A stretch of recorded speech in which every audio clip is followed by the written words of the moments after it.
Coming up, Karoline Leavitt is out at the White House, Trump versus the BBC, and the Air Force One catering truck incident. All that and more.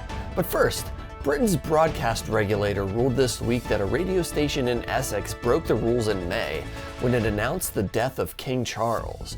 A staff member doing computer maintenance found the audio files kept ready for the day the monarch actually dies and got curious. Then he hit play. Then he realized what he'd done, panicked, and left the building.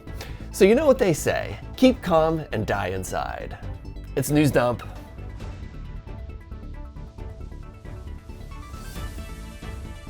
Hey, welcome back.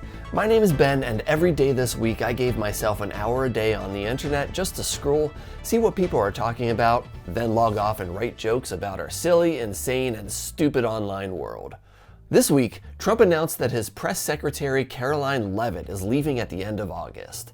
Not her, he did this. So I guess she got quiet quit. He posted that she's departing so she can spend more time with her beautiful young children and family. She had her second child in May, so she plans to get them nice and healthy for the cauldron. The internet is speculating that Donald Trump got a new wig this week after people noticed his sudden onset thicker and more voluminous hair. If you ask me, this look is whatever the opposite of snatched is. It's an insult to the craft of drag. But now we know what happened to all the dogs and cats Trump talked about eating. President Trump is also suing the BBC for $10 billion over a documentary that spliced his January 6th speech to make it sound like he sent the crowd to the Capitol. Half of that was for damage to his brand, a claim his lawyers dropped one day before the deadline to show his tax returns to the court. So, Trump folded. There's gotta be a better way to say that. He choked. He choked on a BBC. Psh, brand damage. That's ridiculous. I mean, Trump Steaks, Trump University, he shits himself. Come on. Ugh, more Trump news this week.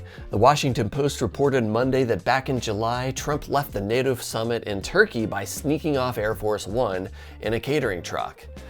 There was a credible Iranian threat against him, so he waved to the cameras, boarded, and then a food cart pulled up to the door on the other side and drove him across the tarmac to a different jet.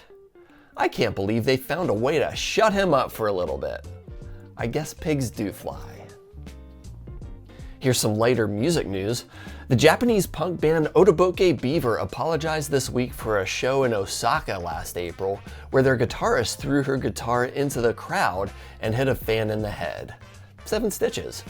And she'd been throwing guitars at audiences for years without hurting anybody. So, as you can see by all this, I'm pretty punk rock myself. I've beaten murder charges for throwing my instrument at audience, and I play piano. The dating app Bumble announced this week that it's scrapping its entire value proposition and will now let men make the first move. Sounds like things are going awesome over there. So, ladies, you can look forward to more messages from guys like me that open with, "Hey." Well, they also have a filter built in that blocks one-word messages, so I guess they saw us coming.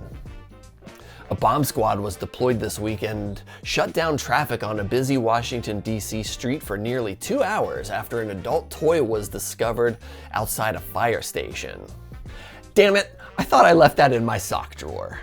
Alright, those are my jokes. Got better one-liners than the ones I came up with? Leave them in the comments.